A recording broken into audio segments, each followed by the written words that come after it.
ज्यांना डिस्ट्रेस आहे ते लोक डिप्रेस्ड होत आहेत आणि डिप्रेस्डमधनं बाहेर पडलेले सुद्धा डिस्ट्रेसमध्ये जात आहेत.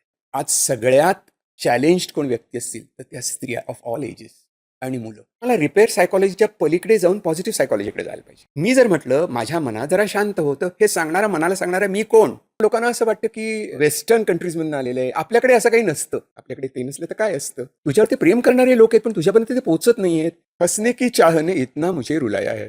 पण बरं होणं म्हणजे काय? Okay, good question. मॅस्लोनी सेल्फ ॲक्च्युलायझेशन पर्यंतच नेली होती टोक. त्याच्यानंतर सेल्फ ट्रान्सेंडन्स आणलं. तर आर्टिफिशियल इंटेलिजन्स आर्टिफिशियल इंटेलिजन्सला कॉन्शियसनेस येऊ शकेल का? These are beliefs, they are not reality. ते सत्य नसतं, ते सत्य आहे अशी माझी समजूत असते. नमस्कार, मी डॉक्टर मंजिरी पुराणिक. सर्व काहीमध्ये आपलं खूप खूप स्वागत आहे. बऱ्याच दिवसापासून माझ्या मनात होतं की जो सध्याचा ज्वलंत प्रश्न आहे त्याबद्दल बोलायचं, मानसिक नैराश्य. आणि मला आठवण झाली सुप्रसिद्ध डॉक्टर राजेंद्र बर्वे यांची. आम्ही दोघांनी मनावर खूप गप्पा मारल्या आणि त्या गप्पा इतक्या लांबल्या म्हणजे मन, मनोविकास, फिलॉसॉफी, सायकॉलॉजी, सायकॅट्रीपासून ते संत रामदास, तुकाराम आणि बुद्धांची शिकवण इथपर्यंत आम्ही पोचलो. आणि मग लक्षात आलं की हे काही एका भागात आटोपणार नाही आहे आणि म्हणून आम्ही त्याचे 2 भाग करायचे ठरवलेत. आज आपण बघूया भाग पहिला.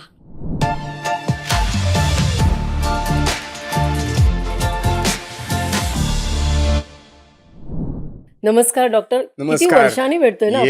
येस, खूप वर्षांनी भेटतोय. खूप नाईस टू मीट यू. खूप दिवसांनी आणि ते सुद्धा पॉडकास्टवर. पॉडकास्टवर. आणि you look exactly as amazing as you look. Thank you. आणि जेव्हा माझ्या मनात आलं की हा विषय खूप म्हणजे आता चर्चेला येतोय आणि मला वाटतं कोविड नंतर फारच प्रमाण वाढलंय, तेव्हा एकच नाव समोर आलं तुमचं. त्यामुळे तुम्ही लगेच हो आलात त्याबद्दल खूप खूप धन्यवाद. आणि आता आम्हाला प्लीज त्या मनाच्या गाभाऱ्यात आपण सर्व काही बोलूया. सर्व काही बोलूया. सर्व काही हे मला टायटल खूप आवडलं. कारण कसं आहे, ते इन्क्लुझिव्ह आहे हम्म, आणि सगळ्याला स्पर्श करणारं आहे. आणि खरंच सर्व काही आपल्याला बोलता आलं पाहिजे.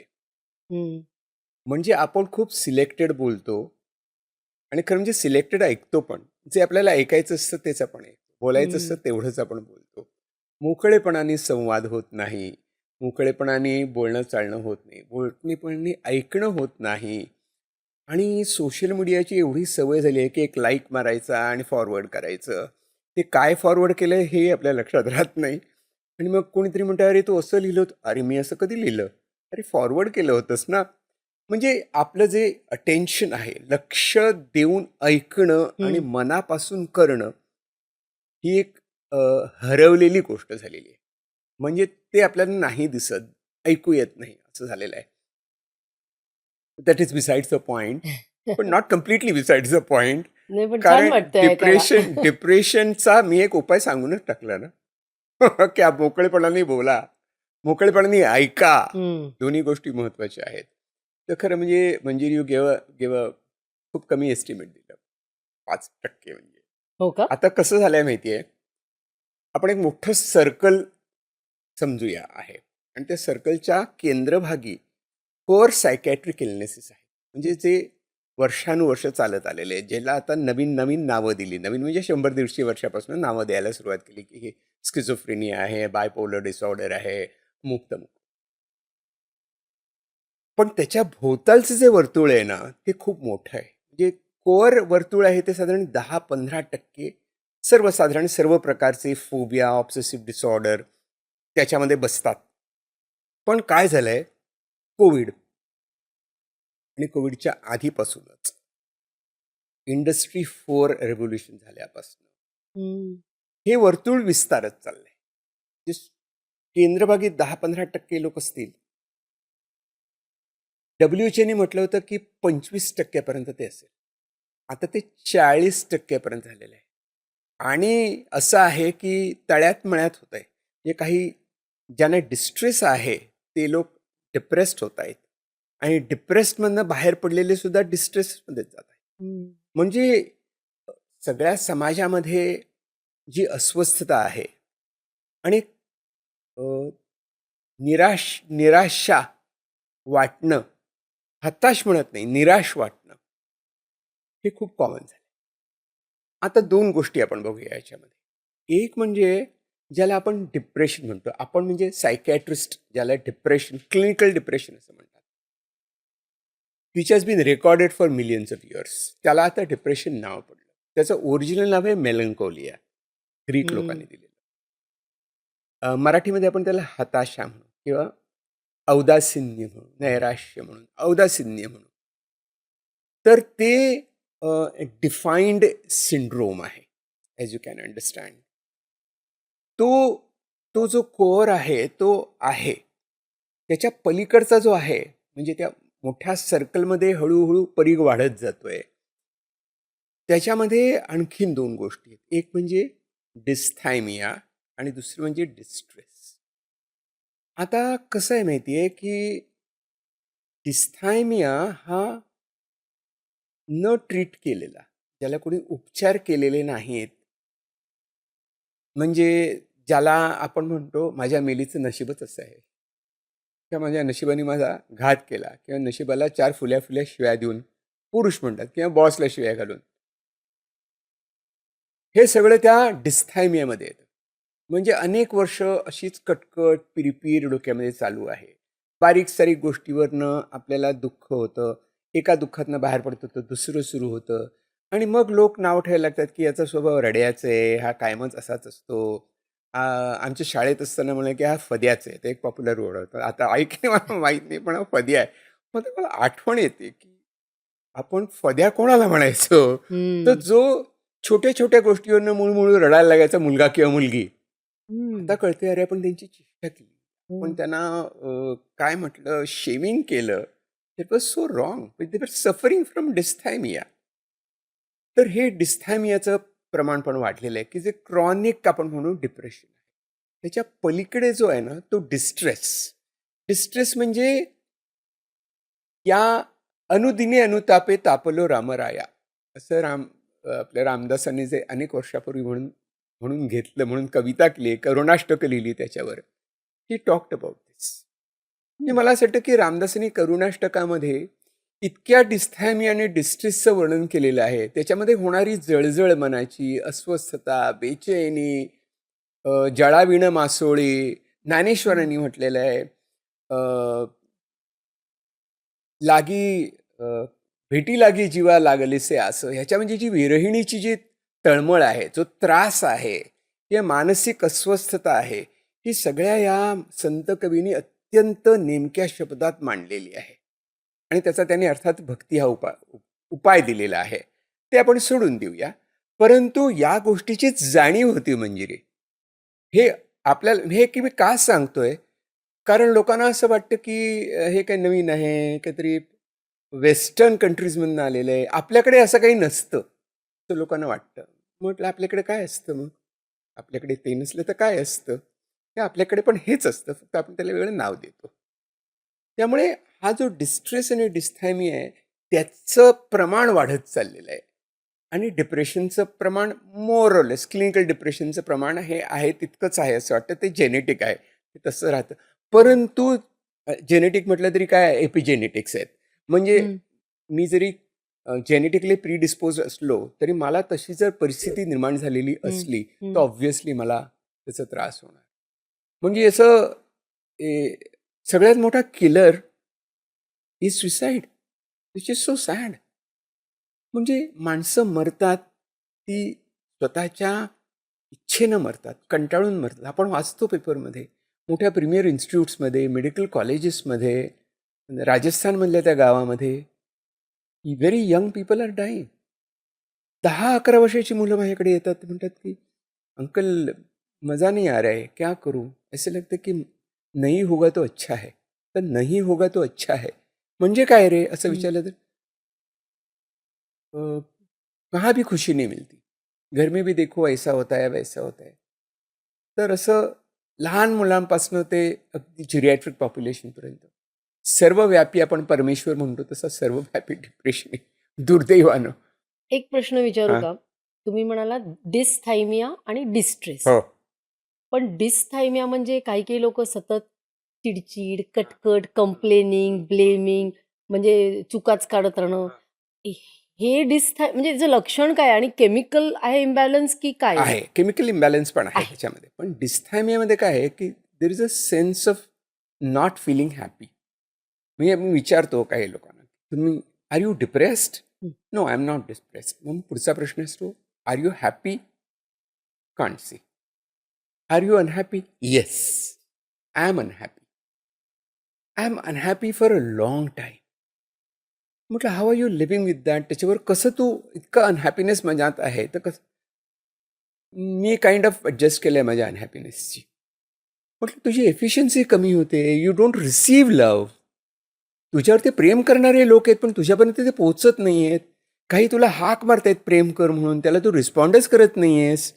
तू असं एकारलेलं आणि असं अनहॅपी एन्जॉयमेंट करता येत नाही. एन्जॉयमेंट करत असताना सुद्धा मागे एक भीती असते की अरे ही एन्जॉयमेंट संपली, मग खूप चांगलं काही घडलं ना की मला असं वाटतं की नक्कीच माझ्या आयुष्यात काहीतरी वाईट घडलं. असा विचार करत राहणारे म्हणजे असे नकारात्मक विचार घेऊन जगणारी माणसं खूप आहेत की जी एखादा हादसा घडला की they are pushed into the well of depression असं आपण म्हणूया. So dysthymia is also very very common. आम्ही डिप्रेशन आणि डिस्थायमिया असं डायग्नोसिस करतो, म्हणजे एकावर एक. आणि लोकांच्या लक्षात येत नाही. ते मला तर असं वाटतं की काय, गृहिणी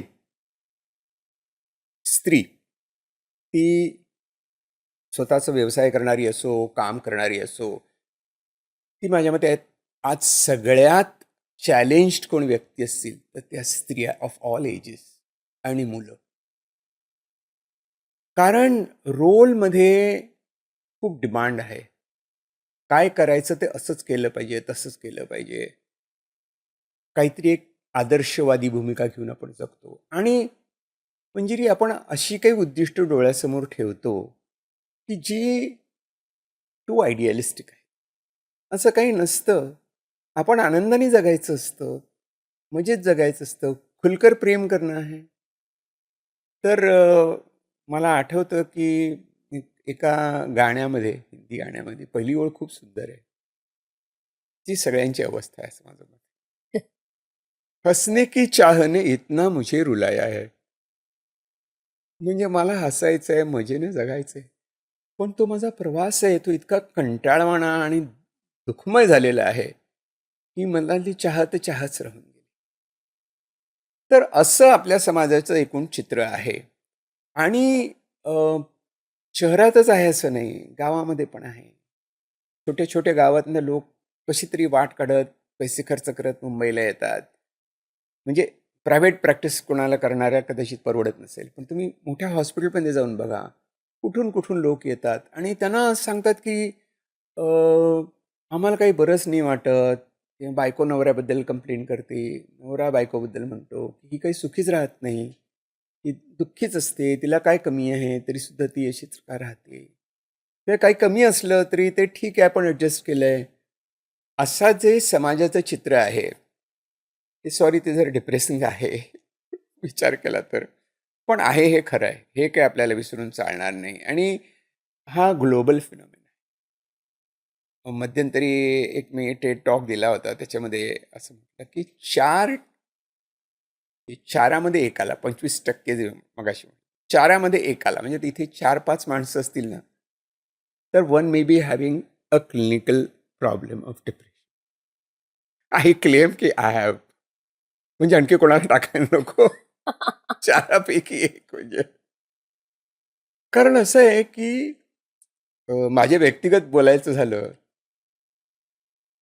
तर काय आहे सायकॅट्रीमध्ये, मनोविकार शास्त्रामध्ये आणि मेंटल हेल्थ प्रोफेशनल्स प्रचंड डाउनलोडिंग आहे. येणारा माणूस हा ढसा रडण्याकरताच आलेला असतो आणि तो रडला नाही तर मला असं वाटतं की आज माझं काहीतरी गडबड झाली, आज कोणी रडलं नाही, टिश्यू पेपर दिला नाही आज मी. ते मोठं बंडल माझ्याकडे समोर ठेवलेलं असतं. आता मला कळतं की आता ही व्यक्ती रडणार आहे. त्याच्या आधी टिश्यू पेपर हातात असतो. म्हणजे त्यांना वाटतं की हां, is it okay to cry? म्हटलं येस, बाय ऑल मीन्स. तर असं डाउनलोडिंग खूप असल्यामुळे मला वाटतं की आपल्याला एक प्रकारचा टफनेस जोपासावा लागतो. प्रोफेशनल रोलमध्ये आपल्याला चांगलं राहावं लागतं. डॉक्टरना ॲज इट इज लागतंच. पण मेंटल हेल्थ प्रोफेशनमधल्या लोकांना तर जास्तच असावं लागतं. कारण काय होतं मंजिरी, की आपण कोणीही माणूस आपल्याशी बोलायला लागला ना, उदाहरणार्थ आपण म्हटलं आम्ही काय स्वित्झर्लंडला गेलो, काय मजा आली, अरे आम्ही पण गेलो होतो, काय मजा, म्हणजे व्हॉट आर वी डुईंग, आपण आयडेंटिफाय करत असतो. कोणी सांगितलं हा सिनेमा बघितला, अरे मला पण बघा असं वाटतं, हे आपण बघूया, हे छान आहे ना, त्याच्यात हे गाणं मस्त आहे की नाही. व्हॉट इज दिस? ही माणसाची एक नैसर्गिक वृत्ती आहे समोरच्या व्यक्तीशी आयडेंटिफाय करायची. मग कधी कधी माझा वरचढपणा दाखवण्याकरता किंवा माझ्यातला काहीतरी कमतरता मला दिसते म्हणून असेल, पण दुःखाशी तुम्ही खूपच आयडेंटिफाय करता आणि ते सतत डाउनलोड हवं लागतं. त्यामुळे मला वाटतं की ते जे हिपोक्रेटिसनी म्हटलं आहे ना, की physician heal thyself first, तसं मेंटल हेल्थ प्रोफेशनल्सना स्वतःची काळजी घेणं खूप गरजेचं आहे. कारण if you see the statistics, we are the most endangered, not species, endangered people in the medical profession. आत्ता मी इंग्लंडला जाऊन आलो, तिथे मेंटल हेल्थ प्रोफेशनल करता वेगळं त्यांनी हेल्पलाईन सुरू केलेली, can call up and talk. तर सर्वसामान्य माणसासुद्धा असंच होत असेल, कारण तुम्ही असंच कानावर पडता ना. त्यामुळे मला वाटतं की हे ओव्हरऑल पिक्चर आहे आणि त्यातनं आपल्याला सतत, म्हणजे आय से इट्स लाईक, जे लोक बोलत असतात ना, तेव्हा असं वाटतं की ते एका कुठच्या तरी इंग्रजी सिनेमात बघितलं होतं मी, की माइंड्स आहेत आणि ते त्याच्याकडे एक इन्स्ट्रुमेंट असतं, त्यांना ते आवाज येतो आणि मग कळतं की अरे ह्या इथे माईन आहे असं. It's like walking in a mind field. रोजचं जीवन is walking in a mind field आणि आपल्याला नॅव्हिगेट करावं लागतं. It's not that your walking, there is no जे walking. We have to navigate our way through all these problems.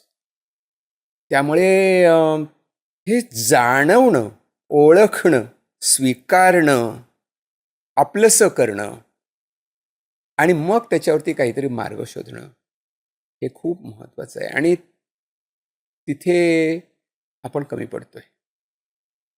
म्हणजे या अर्थाने की ॲक्सेप्टन्स कमी आहे. आपल्याकडे अजूनही लोकांना वाटतं की सायकॅट्रिस्टकडे जाणाऱ्या माणसांच्या डोक्यावरच परिणाम झालेला असतो किंवा डोकंच फिरलेलं असतं, वेडाच झालेला असतो किंवा दुसरं ज्यांना असं वाटत नाही ते म्हणतात काय, I am not weak minded, I am strong minded. ते म्हणतात I want to be strong minded. म्हटलं ना, सायकॅट्रीमध्ये, मनोविकारशास्त्रात, मानसशास्त्रात स्ट्रॉंग माइंड आणि वीक माइंड असं काहीच नाही आहे. There are people and people. प्रत्येकाचे काही स्ट्रेंथ्स असतात, काही विकनेसेस असतात. आपण किती अवेअर आहोत त्याच्यावर अवलंबून. So don't run after to become a strong person. Just accept what you are. आपण आहोत तसं स्वीकारूया आणि मग काहीतरी रिपेअर करूया.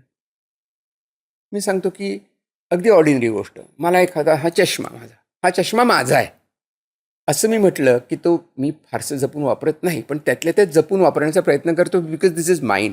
मी ॲक्सेप्ट केलं आहे, माझा हा चष्मा आहे, मला तो सर्व्हिस देतो आहे, मी तो सांभाळला पाहिजे.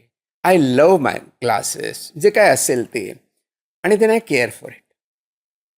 ही जी स्टेप बाय स्टेप डेव्हलपमेंट आहे ना, ती डिप्रेशनमध्ये खूप महत्त्वाची आहे. की पहिले ओनरशिप आहे की हो आहे खरं, मला त्रास होतोय खरा, मी का लपवू? हा काय माझा वीकनेस नाही आहे.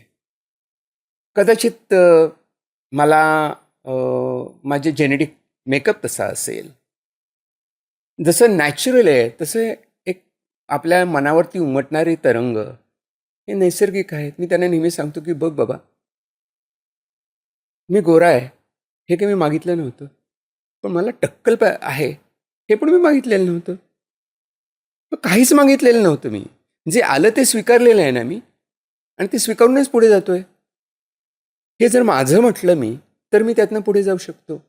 आता माझं दुःख माझं म्हटलं तरी ते कमी होत नाही, आपोआप नाही कमी होत. ते आपोआप काही होत नाही. मी तर लोकांना सांगतो, हे करावं लागेल का? असं म्हणजे तुम्ही म्हणता हे सगळं करावं लागेल का? मेडिटेशन करावं लागेल का? मग मी त्यांना म्हणतो की फक्त एकच गोष्ट निसर्गाने आपल्याला दिलेली आहे जन्मतः, श्वास घेणे. ती जर आपल्याकडे व्हॉलंटरी ठेवली असती ना, तर जगाची एवढी लोकसंख्या वाढलीच नसती. कंटाळा आला रे आज श्वास घ्यायचा, सोडून दिलं मी. असं झालं असतं. त्यामुळे इतकी नॅचरल गोष्ट आहे. तशीच ही नॅचरल गोष्टी आपण स्वीकारूया आणि पुढे जाऊया. सो हा एक मला असं वाटतं की आपण म्हणतो ना पॉलिटिकली आता म्हणतायत की पॅराडाईम शिफ्ट व्हायला पाहिजे. पॅराडाईम शिफ्ट आहे हा. तसा आपला जे as a country, as a समाज, we are on this brink की आपण हा पॅराडाईम शिफ्ट करूया, स्वीकारूया आणि मग त्यातनं मार्ग काढूया. लपवून ठेवण्यात काही अर्थ नसतो. आणि मग वेळेवर जर तुम्हाला संवाद साधता आला, बोलता आलं, सर्व काही, तर आपण त्यातनं मार्ग काढू शकतो. बोलून सगळे प्रश्न सुटतात असं नाही, पण बोलल्यानंतर आपले प्रश्न काय आहेत एवढं तरी कळतं. पण बऱ्याचदा ना, म्हणजे असं जे तुम्ही म्हणालात ना, लोकांना वाटतं सायकियाट्रिस्टकडे नको जायला, वेड लागलाय का? पण त्याचं कारण त्यांना काय वाटतं, सायकियाट्रिस्टकडे गेलं की गोळ्या देणार. 10 गोळ्या लिहून देणार आणि त्या गोळ्यांनी म्हणजे बेसिकली पहिले हा आजार नाहीच आहे. डिस्थायमिया हे मला पण आज नवीन कळतंय. मला सुद्धा माहीत नाही ॲज अ डॉक्टर. म्हणजे एम-बी-बी-एस होईपर्यंत मन हे आपल्याला कधी शिकवलंच गेलं नाही. म्हणजे सबकॉन्शियस, अनकॉन्शियस तर फार पुढची गोष्ट आहे. मग ठीक आहे, कटकट आहे, हे आहे, ते आहे. म्हणजे हे डिस्टिंक्शन पण कळत नाही. फार अति झालं तर मग सायकियाट्रिस्टकडे घेऊन जायचं. मग सायकियाट्रिस्ट गेले की काय गोळ्या देणार. मग मी गोळ्या आयुष्यभर घ्यायच्या का? म्हणजे तुम्ही मनाला सप्रेसच करताय की नाही? मग ह्याच्या पलीकडे जाऊन आज सायकियाट्रीमध्ये किंवा काय मोडॅलिटीज आहेत? काय झालंय माहिती याची अनेक कारणं आहेत. एक तर as you sed very rightly की ते बरीच वर्ष सप्रेस्ड असतं, म्हणजे कोणाला माहितीच नसतं. आणि by the time it is so part of the person की ते तुम्हाला दूर करण्याकरता खूपच मेहनत घ्यावी लागते. दुसरं असं आपल्याकडे म्हणजे औषधोपचार महत्त्वाचे आहेत. याचं आणखी एक कारण असं की जी ज्यांचं पोट त्यांच्या श्रमावर अवलंबून असतं, वी कांट स्पेंड टाईम. त्यांना म्हटलं की अरे इतके दिवस गोळ्या घ्याव्या लागतील, असं होईल तसं होईल. नाही सर कसं चालेल, ऑफिसला तर गेलंच पाहिजे, कामाला तर गेलंच पाहिजे. काहीतरी वाया मीडिया काढून आपण त्यांना ट्रीटमेंट देतो. त्यामुळे औषधोपचार हा खूप महत्त्वाचा आहे आणि औषधोपचार ही गोष्ट काही मानसिक त्रासाकरता नवीन नाही आहे. रसायनं आहेत ही आणि ती रसायनं पूर्वी हर्ब्सची होती. आता ती प्युरिफाईड केमिकल्स आहेत. हं. केमिकल्स काही कुठनं वरनं नाही पडलेली. जी जमिनीत आहेत किंवा जी आजूबाजूला एलिमेंट्स आहेत तीच जुळवून आपण केलेली आहे ऑर्गॅनिक केमिस्ट्रीमध्ये. सो रसायनाने काही बदल होऊ शकतो. मेलॅन्कोलिया मुळातच शब्दच तो आहे की बॅड बॅड कोल म्हणजे खराब झालेली रसायनं आपल्या शरीरात आहेत म्हणून डिप्रेस्ड वाटतंय. सो त्या दृष्टीने आपण बघितलं तर औषधोपचार हे खूप महत्त्वाचं आहे. भारतासारख्या देशात महत्त्वाचं आहेत कारण क्विक रिस्पॉन्स पाहिजे असतो लोकांना. लवकरात लवकर बरं होऊन पाहिजे असतं आणि कधी-कधी असं होतं की there is too much of violence, aggressiveness किंवा झोप अजिबात लागलेली नसते. 8-8 दिवस पेशंट म्हणतात की मी टक्क डोळे उघडे ठेवून जागा असतो. किंवा सुसाईडचा थ्रेट असतो सतत मनामध्ये आणि किंवा भास होत असतात स्किझोफ्रेनियासारख्या पेशंटमध्ये. त्यांना समजून सांगून नाही बरे होत. त्यांना औषधोपचारच करावे लागतात. समजा की डायबिटीस काय आहे? डायबेटॉलॉजिस्टला पण डायबिटीस होतो की नाही? होतो. कारण तो आहे, शरीरात आहे ना. तसं तुम्हाला किती जरी माहिती असलं तरी त्यांनी तुम्हाला दिशा मिळते. पण त्यांनी बरं नाही होता येत. ट्रीटमेंट नाही आहे ती. पण कळलं पाहिजे. पण बरं होणं म्हणजे काय? Okay, good question. बरं होणं हा एक मोठी गोष्ट आहे सायकॅट्रीमध्ये. म्हणजे असं की करेक्शन आणि क्युअर असं पण म्हणूया. करेक्शन म्हणजे कसं की आता मी एक प्रश्न विचारतो. Diabetes is it क्युअर्ड or corrected? I think it can be corrected with lifestyle alteration पण हल्ली फार लोक क्लेम पण करत असतात की क्युअर क्युअर आहे. आहे. ते मला नाही आपण माहिती. चष्मा घातला तर त्यांनी डोळे क्युअर होतात की करेक्ट होतात? करेक्ट होतात. करेक्ट होतात. करेक्शन. सो आपल्याला करेक्शन पण खूप महत्वाचं असतं. आता क्युअर जर आपण म्हटलं ना तर ती एक वेगळी लेवल आपल्याला गाठावी लागते. ओके. म्हणजे टप्प्याटप्प्याने सांगतो, आतमध्ये म्हणजे डीपर लेवलला जावं लागतं. म्हणजे कसं तर करेक्शन हे आपल्याला कळू शकतं की आपण असंही म्हणू शकतो की हाऊ इज डायबिटीज ट्रीटेड. तुम्ही करेक्ट करता, म्हणजे आयदर शुगर करेक्ट करताय ओरल अँटीडायबेटिक्समुळे किंवा इन्सुलिननी तुम्ही प्रश्न सोडवण्याचा प्रयत्न करता. म्हणजे तुम्ही काहीतरी बदल घडवून आणता आणि तो बदल घडवून आणण्याकरता त्याला आपण करेक्शन म्हणूया. सो अशा करेक्शनला आपल्याला कसले तरी मार्ग वापरावेच लागतात. आता मेंटल हेल्थमध्ये क्युअर जर आपण म्हटलं तर आपल्याला असा प्रश्न पडतो की क्युअर म्हणायचं कशाला.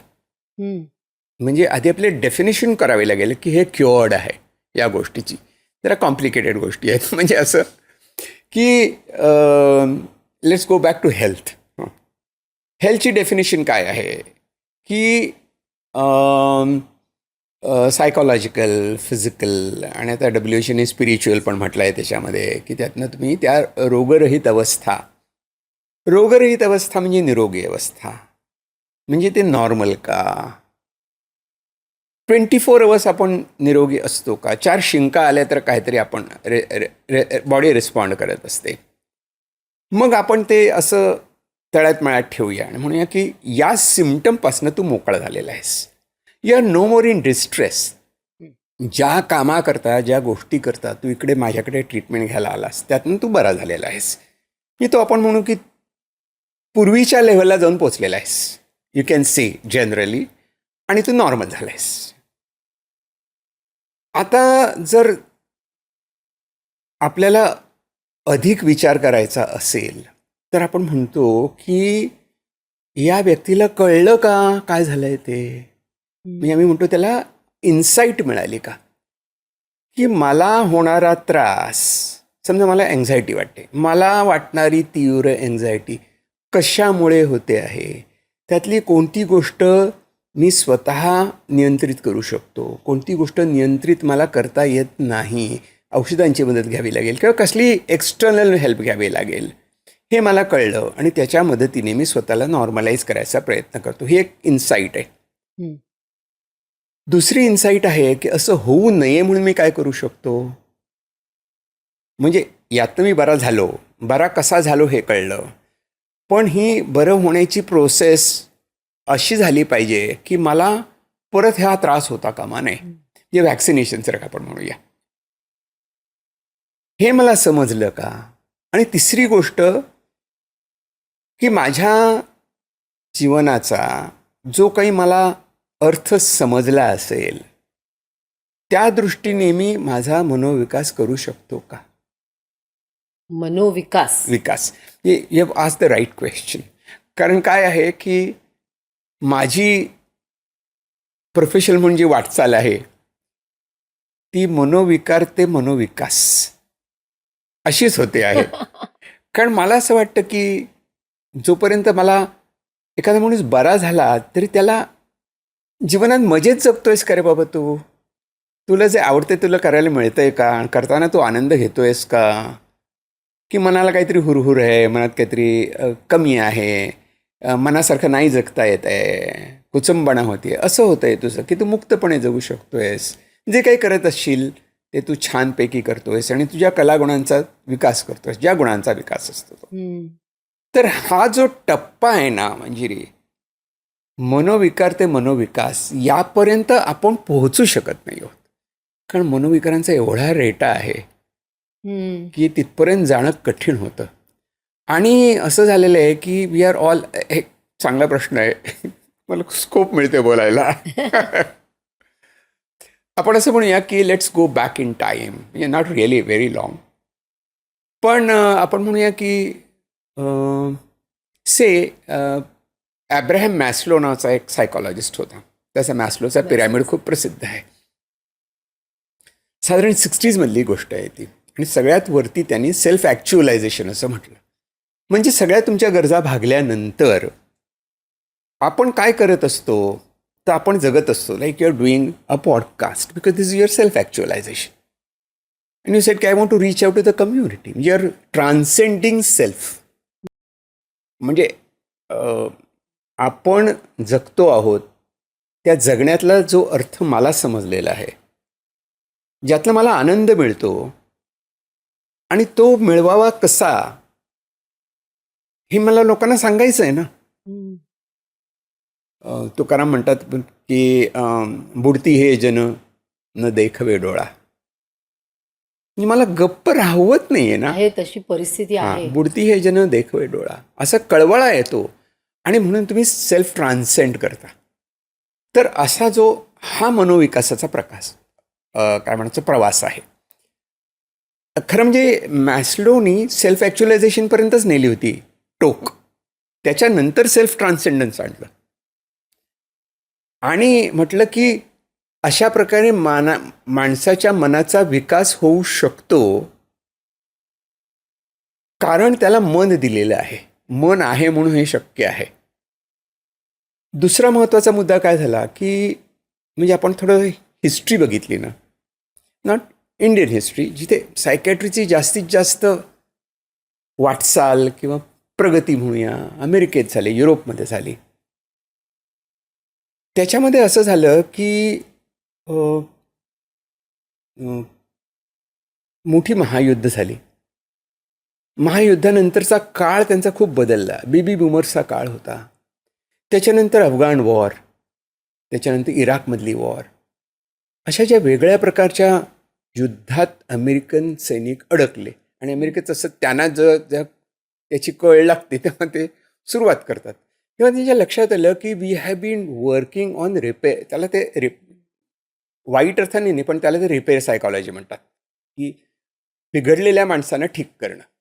आपण गाडी मेकॅनिकल आउटलुक आहे, हा पॅराडाईम आहे की गाडी बिघडली पण गॅरेजमध्ये घेऊन जातो, तो सांगतो हे बदला बदला बदला, मग असं करा, ठीक आहे.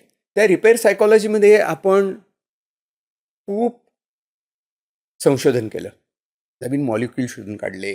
खूप मोठ्या प्रमाणामध्ये psychiatrist, psychologist, psychiatrist, social worker, nurse, मोठा ताफा उभा केला. पण प्रश्न नाही आहे सुटत. प्रश्न सुटत नाही आहे. Like what you sed earlier, प्रश्न सुटत नाही आहे, कारण मला रिपेअर सायकॉलॉजीच्या पलीकडे जाऊन पॉझिटिव्ह सायकॉलॉजीकडे जायला पाहिजे.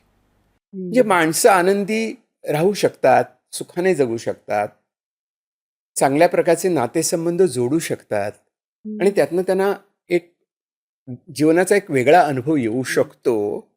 हा पण मनाचाच विचार आहे ना. शेवटी आनंदाने जगतो म्हणजे काय, मनाने जगतो आनंदाने. मी माझ्या बरोबरच्या माणसांशी चांगले संबंध ठेवतो, संवाद ठेवतो, म्हणजे काय तर मनानेच ठेवत असतो. म्हणजे मनाचा आपण फक्त आजारी मनाचाच विचार करत राहिलो. आपण व्यक्तिमत्वाची सुधारणा कशी होऊ शकेल, किंवा सुधारणा सुद्धा नाही, विकास कसा होऊ शकेल, मग अशी म्हटलं ते मनोविकार ते मनोविकास, हा मार्ग ट्रॅजेक्टरी आपण शोधून काढली पाहिजे. आणि साधारण 90 साली पॉझिटिव्ह सायकॉलॉजी या विषयाचा सिरियसली अभ्यास व्हायला सुरुवात झाली.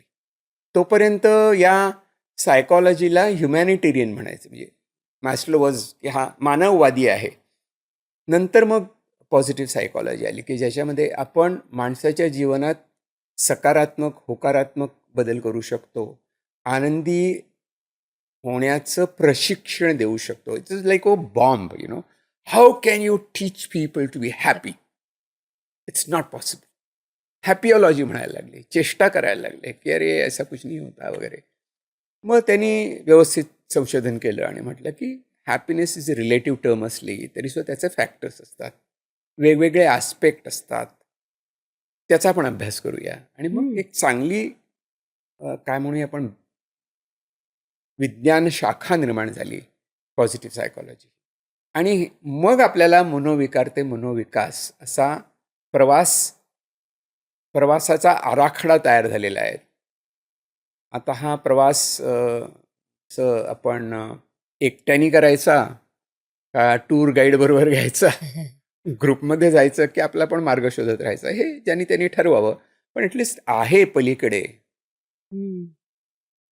म्हणजे सायकॉलॉजी हे सायकियाट्रीचं एक्सटेन्शन आहे की ॲक्च्युली इट इज इंटरकनेक्टेड? कारण नाही तर सायकॉलॉजिस्ट हे मनावर असा एक समज आहे.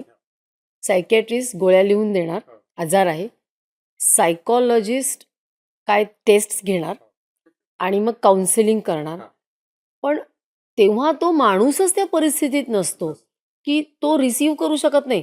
हां, आता माझी चिडचिड होतेय, हे असं होतंय, परिस्थितीमुळे मी असा आहे. मग तुम्ही काय काय नाही तू करणार? असं चिडू नको हां. हां. तू असं खरंच बरोबर, बरोबर. डॉक्टर ह्याने काय बरोबर. फरक खरंय. पडतो का? मस्त आहे प्रश्न. आता कसं आहे माहिती आहे, की आपण म्हणूया सगळ्या मेडिकल शाखा या कोणाच्या तरी खांद्यावर उभ्या आहेत. संपूर्ण इंटरनल मेडिसिन हे फिजिओलॉजीच्या खांद्यावर उभं आहे ना.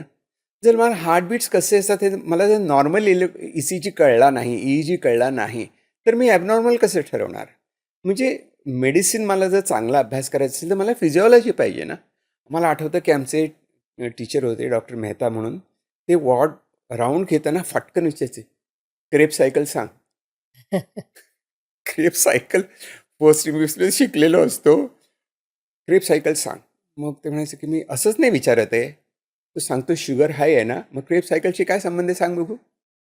म्हणजे हे आपण समजून घेतलं पाहिजे की जे आहे ते आधी बघूया, तपासूया आणि मग त्यातली ॲबनॉर्मॅलिटी. तसंच सायकॅट्रीचं आहे. इट इज स्टँडिंग ऑन 2 गोष्टीवर उभं आहे. एक म्हणजे medical science, because it is kind of corrective with medicines or other therapies, आणि सायकॉलॉजी म्हणजे एक ॲबनॉर्मल सायकॉलॉजी असं आपण. आणि त्याच्यामध्ये एक पार्ट असतो डिसऑर्डर्स. त्यामुळे सायकॉलॉजी ही सायकॅट्री हा मनोविकारशास्त्र थोडं सायकॉलॉजीपासून दूर गेलं आहे. म्हणजे सायकॉलॉजीचं शिक्षण मिळायला पाहिजे सायकियाट्रिस्टना की जगाला? सायकॅट्रिस्टना पण, आणि सगळ्यांनाच सगळ्यांना ते मिळायलाच पाहिजेत. पण सायकॉलॉजीवरती बेस केलेलं आहे असं आपण म्हटलं पाहिजे. पण काय झालं म्हणजे की सायकॅट्री ही जेव्हा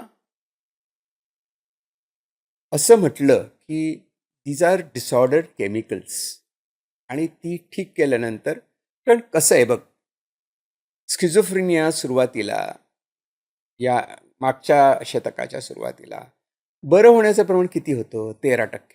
म्हणजे स्पॉन्टेनियस रिकव्हरी. बरं झाला, काल वेगळा होता, आज शाणा झाला, ठीक आहे. 13%. म्हणजे एखाद्या माणसाला झाला तर 13% चान्स होता की तो नॉर्मल होईल. स्पॉन्टेनियस, दैववशात, यदृच्छा, काही म्हणा त्याला. With medicines it has reach about 65 to 70%, which is remarkable. त्याच्यामुळे इतका मोठा तो मोठी ती झेप होती की आपण सॉर्ट ऑफ त्याचं बोट धरून खूप पुढे गेलो. पण लक्षणं कळली, पण मन कसं आहे ते समजून घ्या. ते सायकॉलॉजीमध्ये. आणि त्याचा आपण जितका अभ्यास करू तितकं तुम्हाला समाज कळतो. म्हणजे सायकॉलॉजिस्टला किंवा सायकॅट्रिस्टला तुमच्या समाजाशी खूप जवळचं नातं पाहिजे. ही मस्ट नो एक्झॅक्टली की लोकांच्या मनात काय आहे. मी एक गंमत सांगतो. माझी एक चुलत बहीण इंग्लंडला राहायची. ईस्ट आफ्रिकेनं तिकडे गेली होती. गुजराती खूप उत्तम बोलायची आणि इंग्लिश पण बोलायची. तर तिला एकदा पोलीस स्टेशनवरनं बोलवलं. ती म्हणाली की वी हॅव कॅप्चर्ड अ कॅनिबल. माणूस खातो. ठेवली तिकडे बघ म्हणे. मग ती जाऊन मलाच भीती वाटत होती की कॅनिबलशी कसं बोलायचं. मी धीर करून गेले. माझ्या लक्षात आलं की ती गुजराती आहे. ती गुजरातीत बोलायला लागली.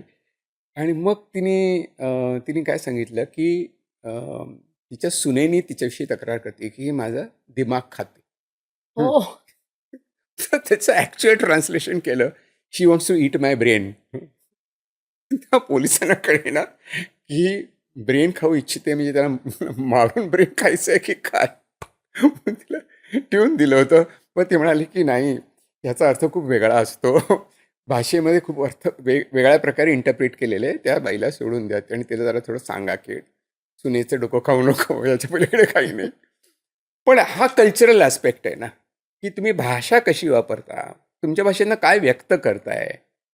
मला आठवतं की सुरुवातीला पेशंट म्हणायचे, कसं आहे रे, कसं आहे बता, राहिलं राहिलं. मला कळायचं की राहिलं म्हणजे काय? म्हटलं राहिलं म्हणजे काय रे? नाही ते आता राहिलं म्हणजे आता तसं काही होत नाही मला.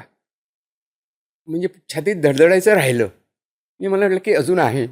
आणि ते राहिलं.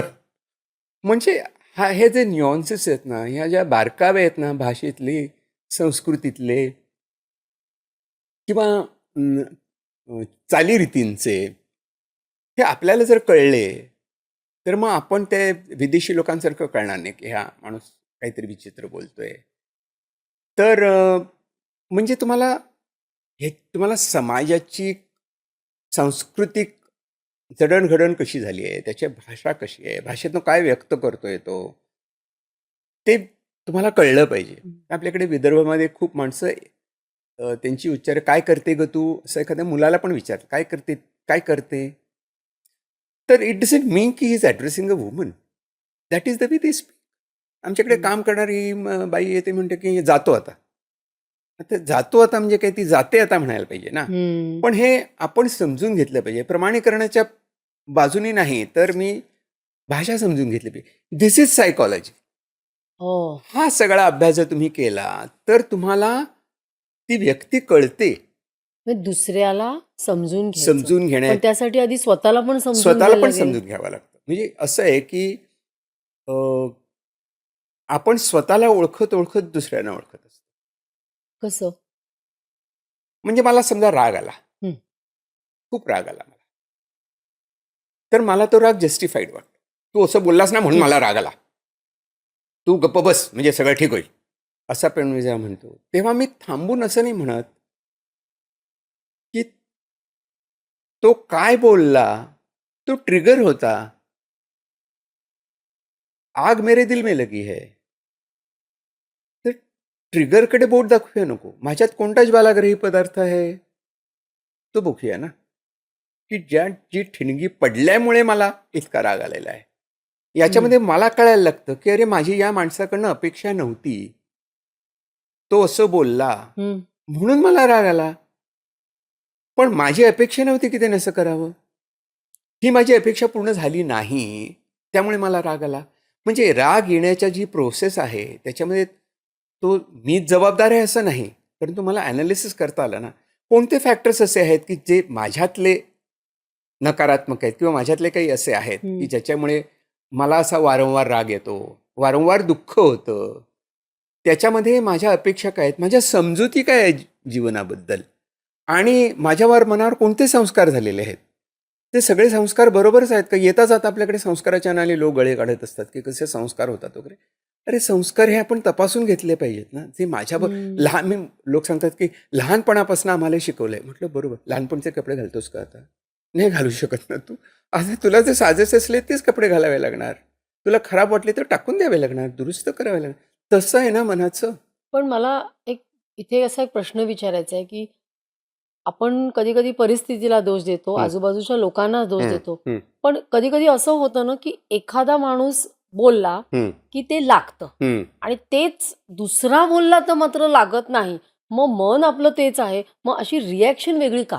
कारण आपल्या अपेक्षा वेगळ्या असतात. म्हणजे मी हं. एक नेहमीचं उदाहरण देतो. 90% मार्क मिळवलेल्या माझ्या 2 मित्रांच्या मी घरी गेलो. मुलाला 90% मार्क मिळाले. प्रचंड रोषणाई आणि पेढे वाटप वगैरे सगळं चाललं होतं. तर वाह रे! काय मजा, छान चांगले मार्क मिळालेत. आमचा मुलगा असा तसा. दुसऱ्याकडे गेलो. त्याच्या मुलाला पण असेच 90% मार्क. ते सगळे असे चेहरा पाडून बसले. म्हटलं, "का रे बाबा?" मला वाटतं 95% मिळाले. मातम छाया हुआ था. म्हणजे 90% या नंबरावरती नाहीये ना. What it means to me and what it means to me, हे मी समजूत करून घेतली आहे. मला असं वाटतं म्हणून, माझ्या मनात अशी एक कल्पना आहे म्हणून, माझ्या मनाची ठाम समजूत आहे म्हणून. अशा खूप गोष्टी चालतात मंजिरी. म्हणजे आपल्याला नकळत आपल्या मनात घुसलेल्या असतात या कल्पना. आम्ही त्यांना बिलीफ्स म्हणतो. हं. These are beliefs, they are not reality. ते सत्य नसतं, ते सत्य आहे अशी माझी समजूत असते. मग असं काही असं असतं का आता तुम्ही म्हणालात का नैराश्य म्हणजे हं. डिप्रेशनला काही जीन्स आर रिस्पॉन्सिबल. हो. पण डज दॅट मीन की ज्यांच्यामध्ये ते जीन्स आहेत त्या सगळ्यांनाच ते होईल की आजूबाजूची परिस्थिती पूरक असली तर फुल ब्लोन होईल? Both are. हा प्रश्न ना खूप जुना आहे. हं. नेचर की नर्चर, की हे निसर्गातच असं आहे, जेनेटिक्समध्ये तुमच्या आहे म्हणून तसं होतं, किंवा तुमच्यावर तसे संस्कार झाले म्हणून. तर नर्चरिंगमुळे होतं का नेचरमुळे होतं? आता म्हणतात की आपण कुंभार मातीला आकार देतो आणि त्यातनं मडकं घडतं. अरे हो, पण सगळ्या मातीचा वापर नाही करत कुंभार. तो सिलेक्ट करतो. या मातीतनंच हे मडकं तयार होईल, त्या मातीतनं सुरई तयार होईल. ही माती टिकणार नाही. ती किती भाजायची, कशी निवडायची, हे तो ठरवत असतो ना. म्हणजे सगळ्याच मातीच्या गोळ्यातनं घडा निर्माण नाही होत. सिलेक्ट करावा लागतं. तसं हा प्रश्न आहे आणि त्याचा प्रश्न हा एपिजेनेटिक्सने खूप चांगला सोडवलेला आहे. अशा अर्थाने की we are predispose to certain disorders. अगदी डायबिटीसमध्ये मिडल एज टाईप 2 मध्ये. तर वयाच्या 35-40 वर्षापर्यंत मी साखर खात होतो. काय झालं आणि त्याच्यामुळे मी आता माझी शुगर वाढायला लागली. तर there is something, some genetic makeup. मग तो इतके दिवस काय झोपा काढत होता का? हो, खरंच झोपा काढत होता. त्याला काहीतरी ट्रिगर मिळाला. तो कदाचित वयाचा असेल, परिस्थितीचा असेल, हं. मानसिक धक्का बसला असेल आणि त्याने ते जीन्समधली ती प्रोसेस बदलली. टेलोमियर हं. त्यात वेगळा छोटा होत गेला वयाप्रमाणे आणि त्यामुळे त्याचे शुगर वाढली. Same thing is true for dementia also ना. सगळीच म्हातारी माणसं डिमेंटिक असतात असं नाही. त्यामुळे काय आहे हे? हे संपूर्ण न उलगडलेलं कोडं हं. आहे. अ, संपूर्ण न उलगडलेलं कोडं आहे हे आपण स्वीकारूया आणि म्हणूया की या गोष्टी अशा असतात, आपल्याला त्याचे मार्ग शोधावा लागतो. रादर दॅन थिंक अरे ह्याच्यावर काहीच नाही आहे. सो हा अ, मोठा घोळ आहे. म्हणजे हं. अशा अर्थाने की अंतिम उत्तर काय? अंतिम उत्तर कधीच बरं होणार नाही असं मला काहीतरी सांगा. कधीच सॉरी, मी कधीच आजारी पडणार नाही. मग मी त्याला काय सांगितलं, म्हटलं माझा एक अनुभव सांगतो. मी सुरुवातीला गाडी घेतली, ती रिपेअरला गेली, मला वाईट वाटलं.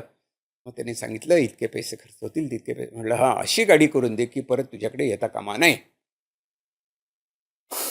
तो काय कमी शिकलेला, जेमतेम शिकलेला तो शॉक ॲब्सॉर्बर म्हणायचा. मला कितीच कळत नव्हतं शॉक ॲब्सॉर्बर म्हणजे काय, तर ते शॉक ॲब्सॉर्बर असतं. त्याने मला सांगितलं, "ऐसा कुछ बोल नहीं सकता साहब. अभी एक गैरेज के बाहर जाके गाड़ी का आपके टायर का पंक्चर हो गया तो क्या करेगा? वापस आएगा ना मेरे पास." म्हटलं, "अरे तू मला फिलॉसॉफी शिकवलीस?" म्हटलं, "असं नाही. फक्त मग आपण काय करू शकतो? तर आपण विचार करू शकतो, की काय झालं तर काय करायचं? म्हणजे काहीतरी झटपट पण आपल्याला करता आलं पाहिजे आणि ते आपल्याला स्पष्ट कळलं पाहिजे. देअर इज नो असं इनडिस्टिंक्ट संदिग्ध असं काही असता कामा नये." मग मी त्यांना उदाहरण देतो. म्हटलं, "बघ, फायर ब्रिगेडमध्ये आपण समजा दुर्दैवाने आग लागली तर फायर ब्रिगेडला बोलवतो.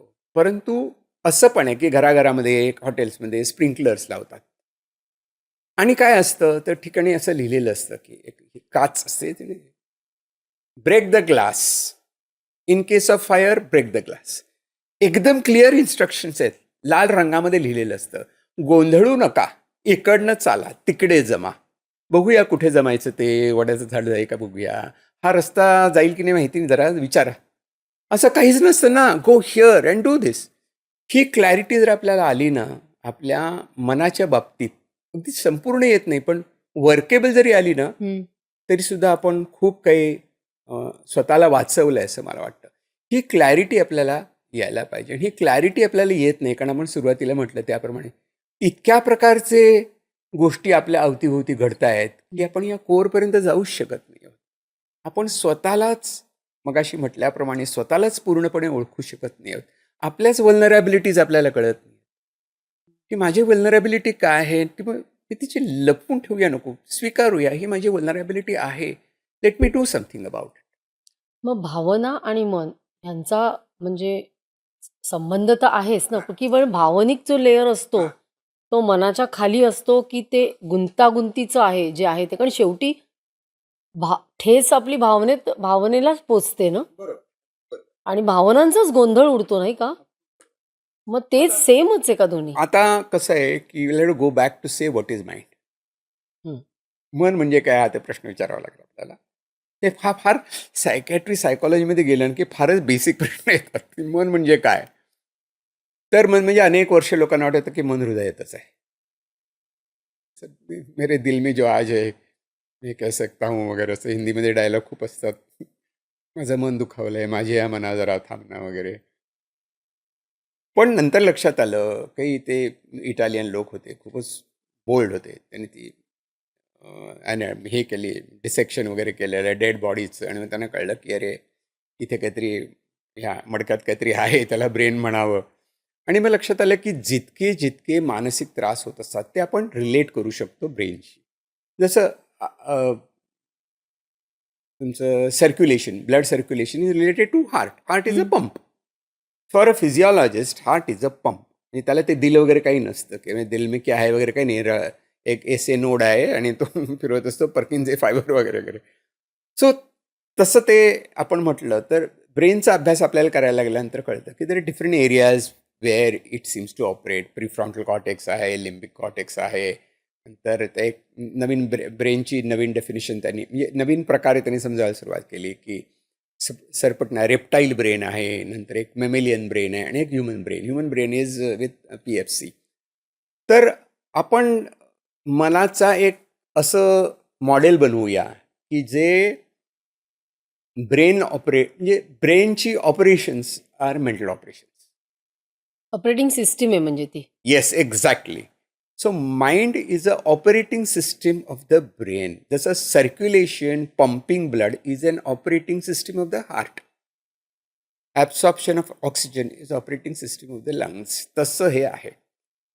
खूप लोकांना हे पटत नाही. कारण मला असं वाटतं, की मन या गोष्टीचा इतका मेकॅनिकल विचार करून चालत नाही. पण आत्ता मी म्हटलं ना, माझ्या मना जरा थांबना, असे गाण्याच्या ओळी आहेत त्या. तर माझ्या मना जरा थांबना, मग माझ्या कोण? मी जर म्हटलं, माझ्या मना जरा शांत हो, तर हे सांगणारा मनाला सांगणारा मी कोण? असा प्रश्न उभा होतो ऑब्व्हियसली. तर मग हा मी कोण? म्हणजे कोहमकडे गेलो आपण. मुळातला प्रश्न, की माणूस म्हणजे कोण आहे? मी कोण आहे? असा माणसाने प्रश्न विचारला. कृत्रिम मांजर नाही विचारत मी कोण आहे? माणूसच विचारू शकतो. सो मी कोण आहे? म्हणून ते अगदी अलीकडे आपण म्हणू, की माझी या मना जरा थांबना. या जे साध्या ओळीतनं आपल्याला कळतं, की म्हणजे माझं मन असं जे आपण म्हटलं ना, तेव्हा आपण सेपरेट केलं ना स्वतःला मनापासून. म्हटलं, की हे मन हा मी. मग हा सेल्फ. हा सेल्फ कोण? सेल्फ म्हणजे कॉन्शियसनेस. म्हणजे मी आहे याची जाणीव ही सेल्फ. मी आणि तू वेगळा आहेस. म्हणजे तुझं मन माझं मन वेगळं आहे. म्हणजे मला तुझं मन दिसतं, मला माझं मन दिसतं. म्हणजे मीची संकल्पना, सेल्फची संकल्पना आणि पुन्हा त्याचं काम हे मनातर्फे चाललेलं असतं. आज जर आपण विचारलं तर सगळ्यात जास्त संशोधन कशावर चाललं आहे? तर कॉन्शियसनेसवर चाललं आहे. तर आर्टिफिशियल इंटेलिजन्सला कॉन्शियसनेस येऊ शकेल का? वाटत तर नाही आहे सध्या. कारण ते बेसिकली कॉग्निटिव्ह आहे आणि प्रोग्रॅम्ड आहे. इतका कॉन्शियसनेस आपला प्रोग्रॅम्ड असतो का? का कॉन्शियसनेस म्हणजे फक्त एनर्जी असते? म्हणजे ऊर्जाच आहे कॉन्शियसनेस, की जी आपल्याला कार्यान्वित करते, जिवंत ठेवते. आणि मग कळायला लागतं, की अरे, आपण लहान मुलांना की माझं खेळणं आहे, म्हणजे मी आहे, असं कळायला लागतं. पण ही ऊर्जा काय आहे? मग ती ऊर्जा कुठून आली? आली कशी? म्हणजे इतके कॉम्प्लिकेटेड प्रश्न आहेत हे, की आपण जितकं खोलात जावं, तितकं बरोबर. आपल्याला असं शंकराचार्यांचं म्हणणं आहे, की नेती हे नाही, हे नाही, हे नाही, हे नाही. हे नाही, एवढं मी नक्की सांगू शकतो. एक प्रश्न आहे, हं, की असं म्हटलं जातं ना, हं. की एक युनिव्हर्सल माइंड आहे हां, ओके, वॉव! आणि आपलं प्रत्येकाचं जे माइंड आहे, इंडिव्हिज्युअल माइंड आहे. हां, हं, so that is just a part of it. त्यामुळे या आपल्या मनात आहे ते सगळं म्हणजे या युनिव्हर्सल माइंडमध्ये आहेच. हम्म. मग असं काही वेगळं नाही, आता असं जे बाहेर आहे तेच आतमध्ये आहे, आता नाही का? what we have entered, is not psychology. Okay. We have entered philosophy. Philosophy. At the most, we can me say it विचारणारच is होते की आता metaphysics. फिलॉसॉफी. Yeah, metaphysics. कारण काय आहे की फिलॉसॉफी सगळ्यांचा बाप आहे. It's the true the true knowledge comes only from philosophy. पण फिलॉसॉफी ही मॉरॅलिटीमध्ये जास्त अडकली. म्हणजे काय करावं, काय करू नये याच्याविषयी फिलॉसॉफीनी खूप भाष्य करायला सुरुवात केली. मॉरल्स, एथिक्स, त्यांना थिओलॉजी निर्माण झाली, धर्मशास्त्र निर्माण झालं आणि ते सगळं फिलॉसॉफीला आपण देऊन टाकलं काइंड ऑफ. तसं नसून फिलॉसॉफी हा जगण्याचा विचार. आपण जगतो कसे, कशाला जगणं म्हणावं, कशाला मन म्हणावं, असे सगळे विचार सुरू झाले. आणि मला वाटतं की या बाबतीत भारतीय तत्वज्ञानाने खूप विचार केलेला आहे, खूपच विचार केलेला आहे. जसं यू सेड युनिव्हर्सल मन असतं का, तर आपल्याकडे जे सांख्य योग आहे, ती आपले जे 6 ज्ञानशाखा आहेत त्यातलं सांख्य आहे. सांख्याने असं म्हटलं की मन खूपच खाली आलं त्याच्यामध्ये. त्यांनी म्हटलं की there is primordial matter and primordial energy. म्हणजे सर्वव्यापी ऊर्जा आहे, शक्ती आहे. शक्ती म्हणजे शक्तीचा वेगळा अर्थ होतो, म्हणून ऊर्जा म्हणूया आपण. सर्वव्यापी एनर्जी, सर्वव्यापी शक्ती आहे, ऊर्जा आहे. ती आणि मॅटर हे एकत्र आले की जीव निर्माण होतो. त्या ऊर्जेला स्वतःचा स्वभाव नाही, तिला स्वतःचं मॅटर नाही. ती ऊर्जा आहे आणि ती सर्वव्यापी आहे. पण मॅटर आहे त्याला स्वभाव आहे किंवा त्याला गुण आहेत. म्हणून एकाला त्यांनी पुरुष म्हटलं. जर पुरुष अर्थ पुरुष या अर्थाने नाही, तर ऊर्जा या अर्थाने. आणि दुसरीला प्रकृती म्हटलं.